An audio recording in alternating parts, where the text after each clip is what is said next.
Hello, my name is Argo Vermeer. Welcome to my channel. Today I'm going to talk about the fallacy behind identifying as an atheist. Now, I uploaded a version of this topic in a video yesterday, and a commenter pointed out some serious, fatal flaws in my logic. And since this commenter did meet my criteria for my intrinsic null hypothesis, I was obligated to concede that I was wrong in my argument and therefore obligated to remove that video because it was a bad argument. I was making a bad argument, as this commenter pointed out, and therefore I was obligated to remove the video because there's simply no point in presenting a bad argument to the world, obviously. And of course, this is completely fine. Every honest person should have within his intellectual framework a null hypothesis by which he can recognize that he's wrong. This is what separates an honest intellectual from an ideologue. And so, yeah, I was wrong. This person pointed out fatal flaws in the sum and substance of my argument, so I removed the video. Now, he didn't disprove my premise, I submit. My premise is still correct. There is a fatal or intrinsic fallacy behind identifying as an atheist, and I'm going to explain that here, having reworked my argument for rational consistency. So here we go. All right. So hold on, here we go. Okay, so with respect to atheism being an irrational identity, I'm going to start in a couple of ways. I'll start this way first. Atheism, qua atheism, represents simply the obverse of the proposition God. I've mentioned this before in other videos. And so you have to understand that the obverse of a proposition is, how shall I put this? The obverse of a proposition is, if we look at it as a conclusion. So if I say God, and you conclude from my arguments for God, if your conclusion is not God, that is an irrelevant, fundamentally irrelevant conclusion. And therefore, it represents an irrational conclusion. And therefore, it represents an irrational position. And therefore, it represents an irrational identity. And atheism is simply the obverse of the proposition God. That's all atheism is. It's simply, so if I say God, atheism is simply not God. And again, why this is an irrelevant conclusion is because the obverse of a proposition represents the nullification of the proposition. If the proposition is nullified, then by definition, there can be no counter proposition. There can be no counterposition. You cannot have a counterposition to a null or void proposition. Once the proposition has been void, then you can't identify with the obverse. So the obverse of a proposition nullifies the proposition and therefore itself. Okay? So to simply identify with the obverse or the negative or the negation or the void of a proposition becomes itself irrelevant. Because in negating, in voiding the proposition, you therefore must obviously void the obverse. So using the baseball analogy that the person yesterday used, or used one analogy, used many analogies, but he used a baseball analogy. If I say I'm a Dodgers fan, and your counter position or proposition is I'm not a Dodgers fan. So in other words, the proposition is Dodgers fan, the obverse counter proposition is not Dodgers fan. All you've done is nullified the proposition Dodgers fan. So once the proposition Dodgers fan has been nullified, then not being a Dodgers fan becomes moot, you see. So this is the first reason why identifying as an atheist. This is the first reason why identifying as the obverse proposition becomes irrelevant, is a fallacy, because it's fundamentally an irrelevant and self-nullifying position, which makes it irrational, which makes to identify thus also irrational and therefore fallacious. So that's my first argument. as to why identifying as an atheist is irrelevant and therefore fallacious. And part two of this is, okay, let's say you're having a debate, and let's go back, let's take it away from atheism and theism for now. And let's take it back to the Dodgers, the baseball. Let's take it back to baseball. So you have two sides to a debate. So you'll have one side will say, you'll have one side of the debate is saying the Dodgers are the greatest baseball team ever. And the counterposition is the Dodgers are not the greatest baseball team ever. What that debate, what that disagreement is going to boil down to, what it's going to look like, it doesn't matter which side starts first. It doesn't matter, okay? That the fundamentals of my argument here are still the same, and they're still valid, and they still apply. What this debate, this argument is going to fundamentally look like is the side arguing that the Dodgers are the greatest baseball team ever is going to give reasons. The side that's arguing that the Dodgers are not the greatest baseball team ever is going to explain why those reasons are invalid. It's going to explain how there has been presented to him or her no rational explanation or reason for why the Dodgers are the greatest baseball team ever.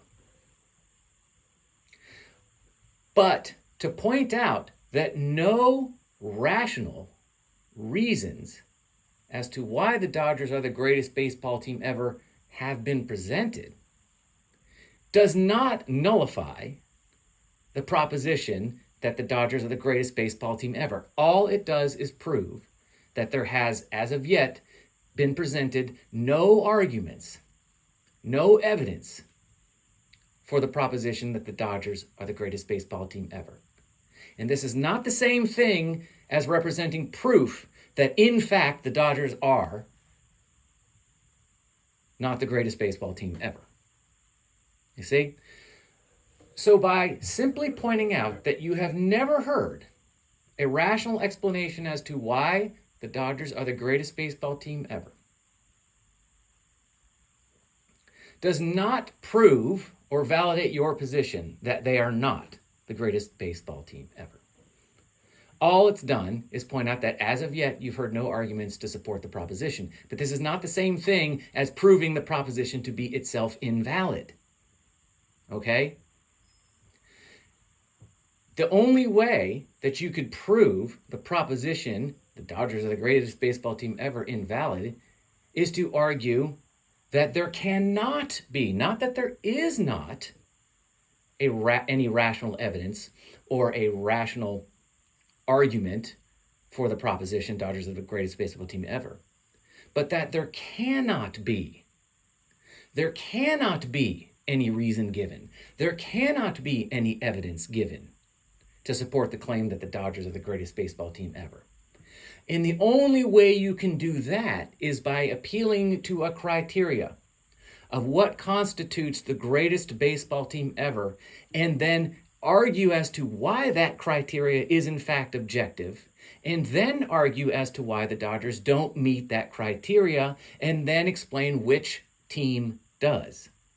You'll say, I know for a fact that you cannot give me a rational argument or a reason or evidence to support the claim the Dodgers are the greatest baseball team ever. I know you can't do that because the Dodgers don't fit this objective criteria, and in fact, this team does. The Dodgers aren't the greatest baseball team ever. The Yankees are the greatest baseball team ever, for example, because they meet this criteria. And so what ends up happening here is that now no longer do you have one side arguing that the Dodgers are the greatest baseball team ever and the other side arguing that the Dodgers are not the greatest baseball team ever. What you have is one side arguing that the Dodgers are the greatest baseball team ever and the other side arguing that no, the Yankees are the greatest baseball team ever. So the negative or obverse proposition, the Dodgers are not the greatest baseball team ever, becomes irrelevant. That's not the real argument. The real argument is, no, The Yankees are the greatest baseball team ever because this is the actual criteria. This is the objective criteria.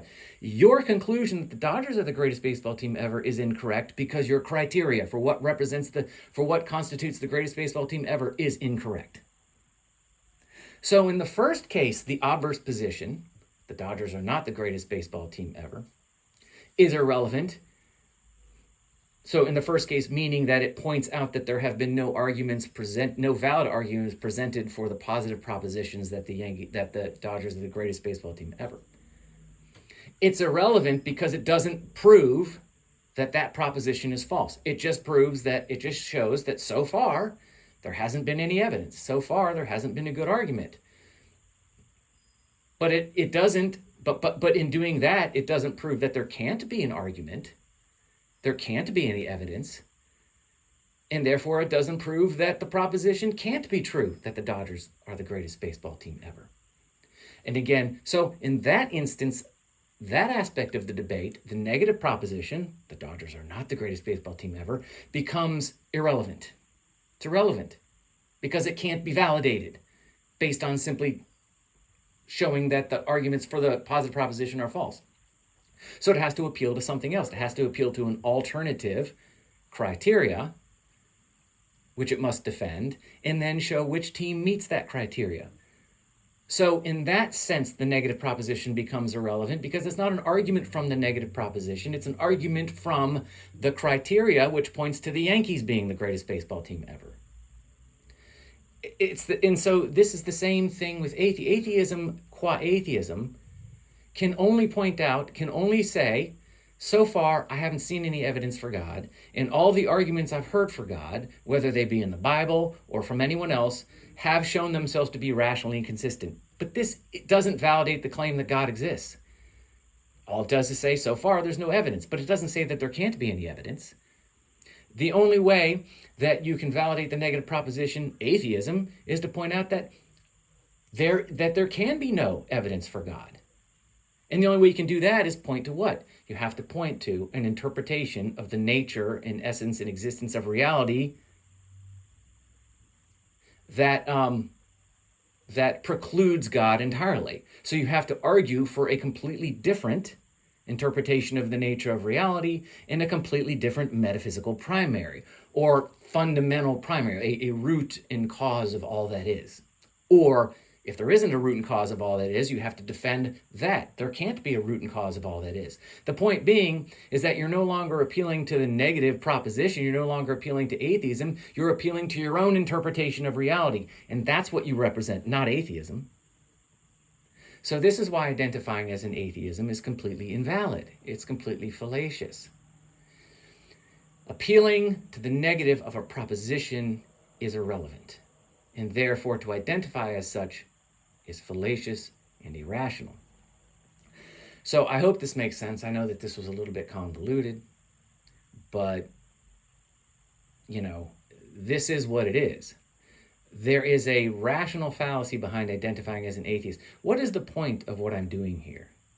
See, again, the comment section loves a midwit. It really does. Midwits love the comment section, particularly on videos like this. And while I do applaud this person's ability to point out my own logical flaws, none of us are perfect. But the point being is that the common thread in the comment section of all of my videos on atheism, from the opposition, from the atheistic side, such as it is that I'm trying to argue for theism. So they see, if they find logical flaws in my argument, they see it as a loss for theism. They cannot grasp, because most atheists are midwits, like most people are, and there's nothing wrong with being a midwit, but the fact of the matter is the midwit doesn't see the big picture. The atheist cannot grasp, in general, what I'm really trying to do here. I'm not trying to argue in favor of theism. Just because I'm a theist doesn't mean that I necessarily must be arguing that theism is right and atheism is wrong. That has not ever been the point of these videos. Ever. Not once. Not since the beginning has the point of my videos ever been to prove that God exists to an atheist. But that's all they can see because they're ideologues. Atheism is modern Gnosticism. It's postmodern Gnostic mysticism. Atheism, we all know what atheism is. We can cut through the smoke-filled coffee house crap, the pseudo-intellectual crap that we get from the atheistic side of people. We know what atheism represents. Atheism represents the promotion of scientific determinism. Scientific determinism is modern Gnostic mysticism. So don't be fooled. An atheist is really just a peddler of modern Gnosticism. It's just scientific determinism. We know this, okay? And pointing this out is not making an argument for theism. But again, atheists will never understand this. This is not what I'm doing. I'm simply trying to say that if you're going to have a debate about whether God exists or not, then have the debate in a way that actually makes sense. In other words, approach the debate from the frame of reference of what it's all about. It's not about God and not God. It's about one person's specific interpretation of the nature of reality, the theist, and another person's interpretation of the nature of reality, the quote-unquote atheist. It's two sides arguing different interpretations of the nature, sum, and substance of reality. That's what this debate is about. So I'm simply asking atheists to stop arguing from atheism, to identify as an atheist. And to argue from the position of atheism is a fallacy. It's a logical fallacy. It is irrational. Argue from a rational position. If you don't like the theistic metaphysical explanation of reality, then argue your own. But that's what the debate is about. And this is what theists have to do. They have to start getting atheists to defend their implicit. Theists have to start moving atheists out of the deception called atheism, the sideshow, the distraction of atheism, and understand what they really need to do is begin to examine what the atheist is really doing, which is arguing for a counter-interpretation of reality. This is not to say that theism is right and the atheist, quote-unquote, is wrong. I'm saying let's have the debate about what it's about. I'm not arguing for theism. I'm arguing for having an actual debate. And I'm calling out the intellectual dishonesty and the intellectual distraction and feint and deception of atheists trying to argue from atheism as a way of getting around having to argue for their own assertion about how reality is, which is what the debate is really about. So the reason why I'm trying to invalidate, the reason why I am invalidating atheism as any kind of relevant identity or intellectual position is because I'm interested in the debate being relevant. I'm interested in a real, actual debate. If the atheist cannot provide a rational and rationally defensible explication for the nature, sum, and substance of reality, then they cannot prove that God doesn't exist, and therefore they cannot be an atheist. They are an agnostic at best. This is not an argument for theism. This is just logic. If you don't believe in the existence of God, what do you believe? If you understand, you don't. I say, I'm not saying I, but the theoretical I says God is the creator and the author and architect of all things. And you say, your counter-argument cannot simply be, no, he's not. Your counter-argument has to be, no, he's not. And I know he's not because this is what reality actually comes from. This is how it exists. And it's nothing to do with God. Atheism has nothing to do with the debate whatsoever. It's irrelevant. It's a deception. It's an illusion. And it's a way to get around having to have the actual debate.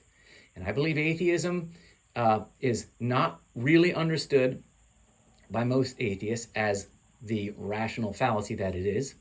And I do believe it is used by the intellectual class, the atheistic intellectual class, as a way to hide from their own implicit metaphysical premises, because they understand those implicit metaphysical premises about the nature and sum and substance of reality are chock full of massive rational failure, as I've spent time on this blog explaining.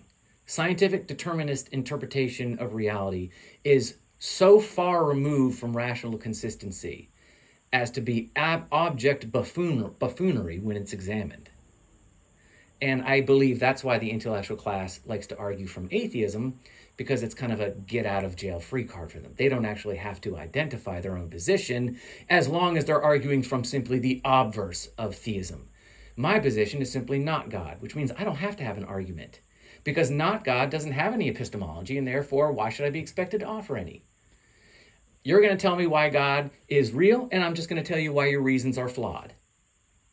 I'm going to tell you why that's not evidence. But pointing out that they haven't given you any evidence for God is not the same thing as proving that God doesn't exist. And the intellectuals on the atheistic side know this. But they know if they go further to where they actually have to defend a criteria for what constitutes the nature, sum, and substance of roots of reality, they're going to run into real problems. At the physical level, at the quantum level, the logic falls apart because there is no scientific physical explanation for the nature of reality. The nature, sum, and substance, cause, root, value, and purpose of reality is the purview of philosophy. It's metaphysical. It's not physical. It's not scientific. It's philosophical. The universe exists because of philosophical truth, not because of scientific truth. And they know that if they argue, if they engage in the real argument, they will lose. At the very least, it will be a draw. They don't have any better argument for how we all got here than the theist does, and they know this. That's why they don't want to have an argument about what it's really about. They want to argue from atheism. So I've said enough. I'm going to leave it at that. I may or may not upload this. I have to listen back to it, and then we'll go from there. All right. Thanks. Take care. Bye.